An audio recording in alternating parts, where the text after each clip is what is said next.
Hey guys, it's Doc from the Gold Hog, and today I'm actually back here hidden in a corner because it's a beautiful day. We finally hit 70 degrees. We're going to hit 70 degrees today, but it's a little bit windy. So I figured it's on the weekend and I have some time.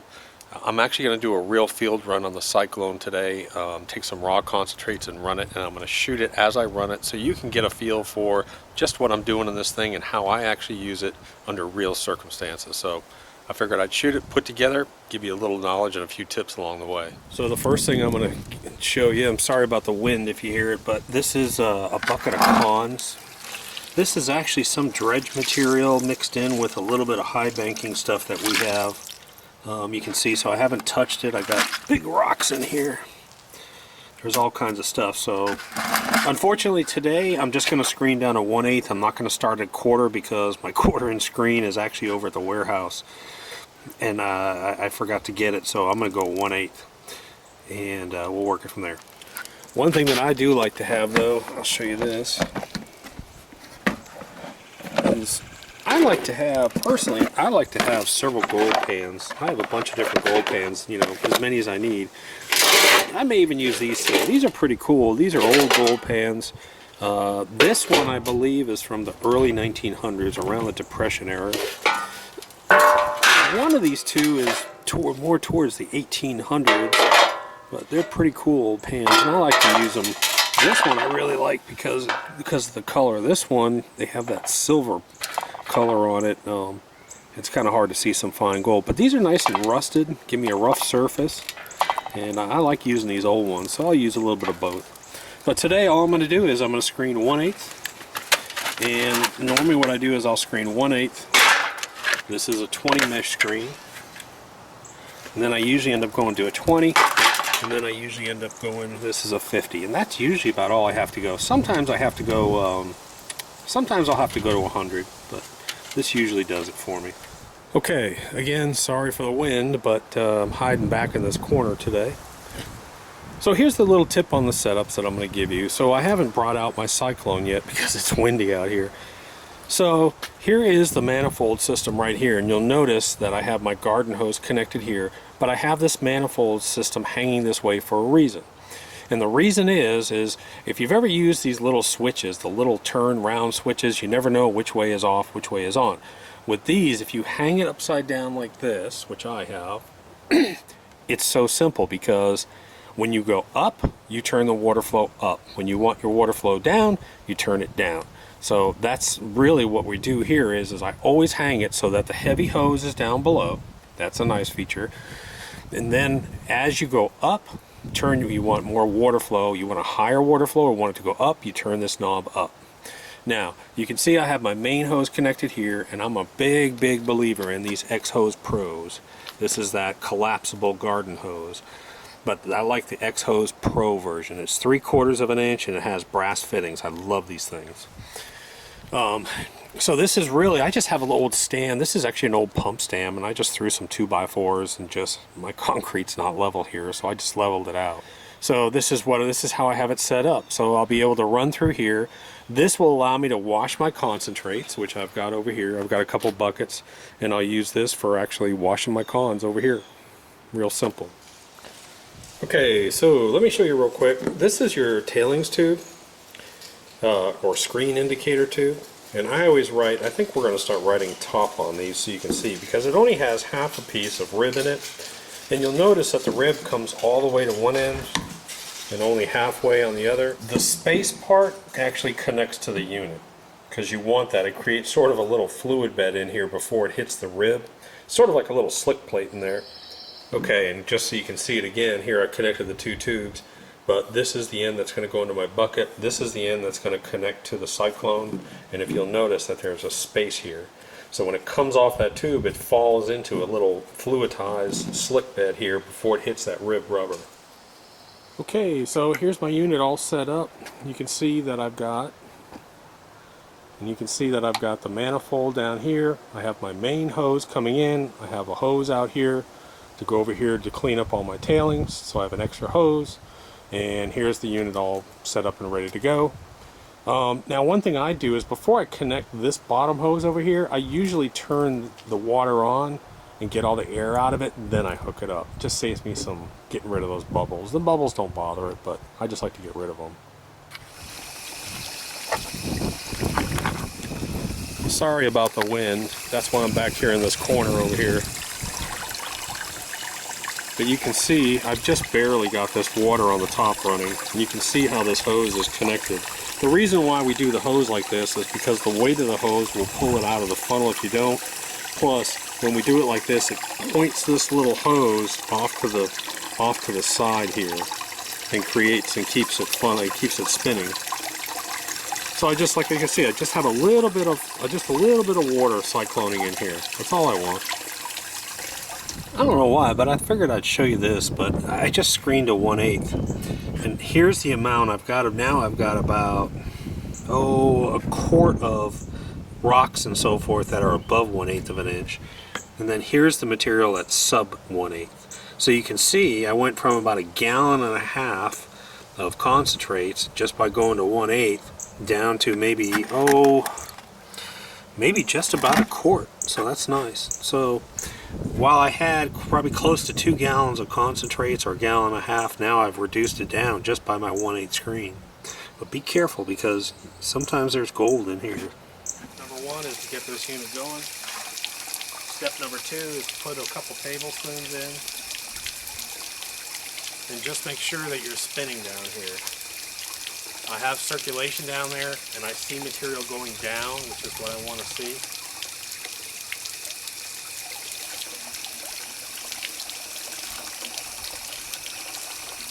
And again, the way that I like to feed it, if I don't have a huge amount of cons, I'll just let this fluidize, and that's basically it. I'm just keeping this fluidized. If I want to pump it up a little bit, I can. I'll give it a little more pressure, then pause for a minute.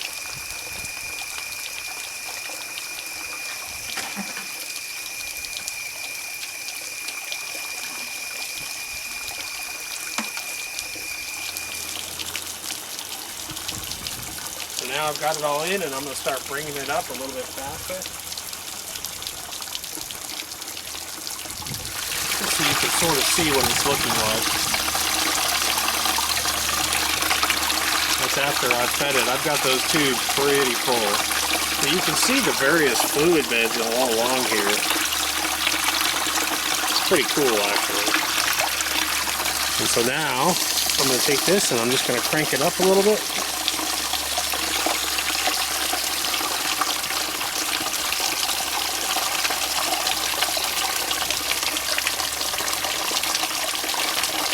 And again, sometimes what I like to do is once I see a clear spot starting to go here, I like to bring it down some too. And let everything sort of fall down the bottom, but keep it fluidized. And you can see what I'm doing. I'm bringing everything back down. Just before I start my final cyclonic run. And now I'm going to go ahead and I'm going to start cycloning it. But the nice thing is, I mean, I can see, every once in a while, I'll see a little speck of gold up here on the above the inertia ring, so I know that it's working. And I'm going to have gold go out. That's kind of the point of this.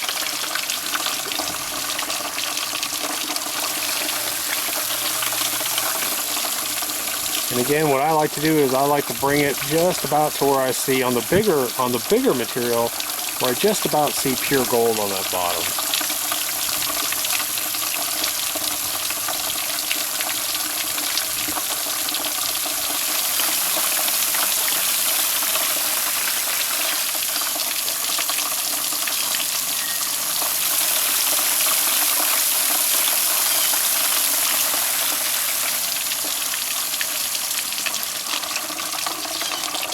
And for me, I can tell just by reading it about when I get up to about 2 tablespoons. Okay, so I'm having to do this by myself, so I really can't shoot it. But what I'm going to do now is I'm going to take off my tailings tube, and then the material that's inside here. You're going to see a buildup of material inside here, and that's what I'm going to screen. There's probably about 2 tablespoons of material right here. And I'll pan that out and just see what's my next screen size. Okay, so I just checked out my my tailings tube, and here's my tailings tube so you can see it.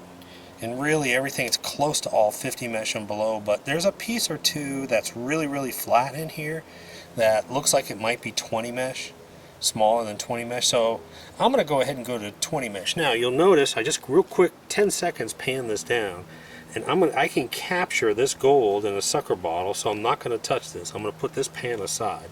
So I'm going to clean out. Now I'm going to actually clean out the main unit and see what gold is in there. But be careful when you do this.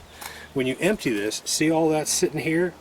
There's going to be gold sitting right here. Matter of fact, when I took that thing off, I probably should have put something under it because gold is going to go down in my bucket. But you can see, here's my tailings catch right here. Very strong clamp. These are at lows. They're very strong. But you're going to have a lot of gold sitting right here in that little fluid bed on the exit too. So we'll check that, and then I'll show you how to dump this out. Okay, man, it's getting windy again. All right, so just so you can see it, I'm going to go ahead. I'm going to take my funnel off. I'm going to grab this, and I'm going to come down here, and I'm just going to directly dump right into here, then turn my unit on. So I have to leave this. I'm sure you can see this. So I'm taking my funnel off. Now I'm just going to go to my. And make sure when you do this that you keep the unit tilted back, because you've got gold sitting right in here on this lip. Right till you get over the pan. Now I like to turn my unit on. I've learned this trick.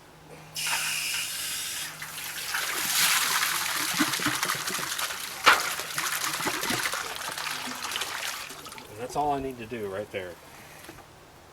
Now, will there be maybe some gold down the bottom here still? Yes, there is some gold down here that's real hard to get out because of the inertia rings, but it's in there. I'm not worried about it. All right. I don't even know if you can see this. I can't even tell from the water, but I've got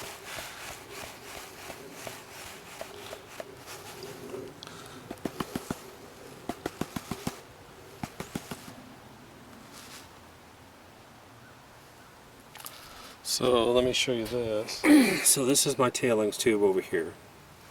This is what I caught on my first run. I've got wire gold.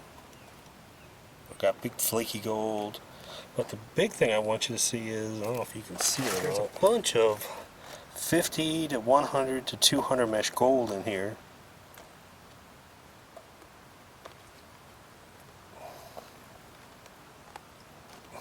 Along with all this big stuff. So again, I've reduced it.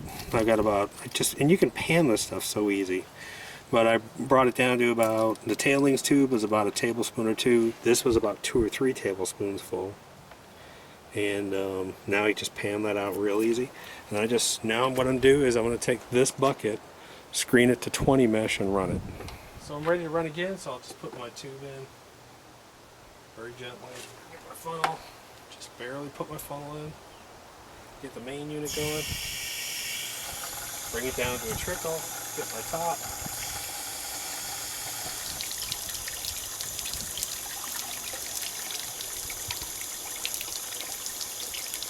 Looks good, it's all going down.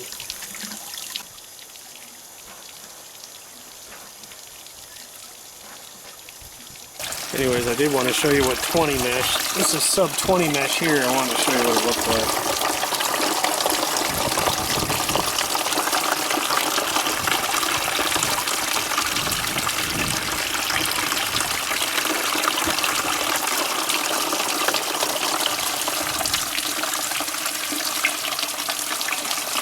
See, I can see gold down here, and I can see gold right above that ring. Down here, and right above that ring down at the bottom. It's almost like there's 2 different chambers here. Now I'm not touching this, I'm not increasing it, I'm just letting it sit there and do the work by itself.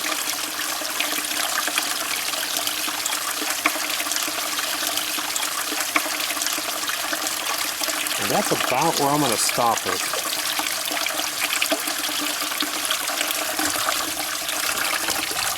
And that'll give me 2 to 3 tablespoons, but I saw this inner chamber starting to get a couple clear spots in it, so I wanted to stop it. Alright, so let me just run through this with you real quick. So here is my first run, 1/8 of an inch. This is what the unit caught.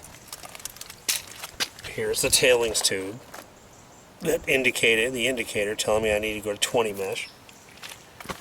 Here's the 20 mesh run, showing everything I caught in the 20 mesh. And then I screened out the tailings tube, and there's the tailings tube, telling me I need to go to 50 mesh probably. So you can see how that progression goes from large 1/8 of an inch gold down to about a 1/16 of an inch gold, down to roughly 32nd, down to super fine stuff, and now I'm looking at probably 50 mesh. And so each step you go down, you do that. And so really what you end up with is you end up with just, you know, a couple of different pans with just a couple of tablespoons in each. Alrighty, so now I'm going to run my 50 mesh material, and when I run my 50 mesh, I really barely just started trickle. But I do want you to see this. I mean, you get less and less as you screen, you get less and less material, so this is minus 50 mesh stuff. And you can see down at the bottom that almost all of it's down here. And so now I'm going to juice her up just a little bit. Just get her to start spinning. Once you give it a little juice, just let it sit there for a few seconds. Let that extra juice take effect. Give it a little more juice, sit back for a second or two, let that juice take effect. It's sort of a pause where it takes a second, it takes about 5 seconds for that extra juice to sort of kick in and get working. You see how this is turning sort of clear right here. If this black ring ever jumps way up here, you can actually shut your valve off a little bit and bring it all back down, but I can see a bunch of fine gold in here.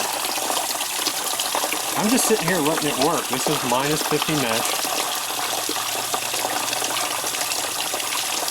And you can see that I'm about to stop it, even though I still have quite a bit of black here. I only have about 2 tablespoons of material, so I'm going to stop it. Again, I'm just reducing down to about 2 or 3 tablespoons each time. Okay, so there's my tailings tube. I ran 50 mesh. That's what's in my tailings tube. And so basically I have all 100 to 200 mesh gold sitting there. So that's my tailings tube. Alright, so I put about a cup and a half, 2 cups of cons of the 50 mesh. Minus 50s in there, and this is what I ended up with. It's about a tablespoon and a half, maybe 2 tablespoons. And now all I have to do is just barely pan this. Barely pan it till I see my first piece of gold, which will take this down to about 50%, and then I'm good. I don't think I can get that on camera, but let's try. Alright, so what I'm going to do is I'm just going to keep it really flat, shake all the gold down nice and softly, and I'm just going to just let the lights fall off. Stop, bring it down. Let the lights fall off, and I'm waiting to see my first piece of gold wanting to move. So again, I could take this down. I could take this down to about a tablespoon or teaspoon, because all these rocks are round in here, black rocks. So now all I'm going to do is I'm going to tap it against my hand. And all my gold will come over here. Not moving my hand, just tapping against it. Oh, I need some jet dry. Now you can see that the majority of the gold in here is all very, very small. You're talking sub 50, lots of 100s, 200s. There's gold you really can't see in here. Alright, so here's what the tube caught. Oops. Alright, so here's what the unit caught on minus 50 run. Here's the tailings checker. So it shows me it's pretty efficient. All my gold in here is about 100 mesh, so I'd go to 100 mesh, and so on and so forth. Now, one thing I don't want you to freak out about is if you're panning this and if you see one larger piece of gold, that probably is maybe from it being stuck down here or stuck on a ring, and when you clean out, that big piece comes out, so don't freak out about it. Okay, so here's where I end up cheating. I ran 50 mesh, I checked my tailings tube, I really didn't see a whole lot of gold. And so what I do, I end up taking that bucket, I'll go over to my little kiddie pool, I'll pan it out very carefully, and here's, this is the gold, all 100 mesh and below. So that's all the gold right there. Now, even if I was to run, I'll get to back up for you. This is the kind of stuff here. There's about 30 pieces of 100 mesh, sub 100 mesh gold in here. Quite honestly, I'm not even going to waste my time doing another run. I'll take those cons and I'll put them aside. But now you know why, and especially for our area where we don't have a bunch of super fine, super flat gold. I'll go down to 50 mesh and run it, and then I'll put all those cons someplace for later in the year. I'm not going to spend another whole cycle, another panning, whatever, for 17 cents worth of gold. I'm just not going to do it. I'm not going to waste my time. Well, like I said, we'll store that for the winter time, but when we're running, we're going to get it. Now, I went ahead and I've got it. I'm going to combine all of the cons that I've got and show you what it looks like. So I've taken all my concentrates and I've combined all these old pans over here. I combined everything into here. Now I do pan just a little bit off the surface each time I do a run, but I've got about a quarter of a cup here of hypercons. So I've got a quarter of a cup of hypercons. Just want to make sure you can sort of see how much I have here. There's not much at all in that pan. And so I've taken almost 2 gallons of concentrates. I've taken it down to a quarter to half a cup, all the way down to sub 100 mesh gold, and each run is about 4 or 5 minutes. So it took me about 20 to 30 minutes, probably about 30 minutes because of all the stuff I've had to do in between. About 30 minutes to take all that down to that little right there. Now normally what I'll do is I'll get all my gold out for every single pan because it's easier that way. I'm not going to remix it into here. But there's a ton of gold sitting in here, just a ton of it, thousands and thousands of pieces. Alright, I'm going to show you a little cheater's trick here. So what I'm doing now, it's going to be kind of hard to do this in the sunshine. So what I'm doing now is I've got a pan, a gold pan below my gold pan. And what I'm going to do is, I'm just going to shake this gold flat, and all I'm going to do is just let these round rocks roll. That's all I'm going to do is just let the round rocks roll.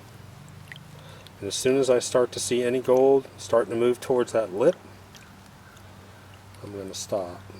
I see gold moving to the lip, bring it back, resettle it, nice and soft, and then just let it roll. Again, because there's a lot of hydraulic equivalence in this, you can see the gold is just sitting there, but the round rocks are still wanting to roll. So what I did was, I don't recommend doing it this way, but I took that half cup of material and I just panned it with a safety pan, and I panned it down to about 2 tablespoons. So now all my gold from that whole 1.5, 2 gallons is sitting right here. 98, 99% of it's right here. Let me show it to you. Hoping this shoots. I may have to move it, but anyways, that's all my gold. So I just panned it down, and you can see I've got big gold in here, and I've got absolutely tiny gold in here.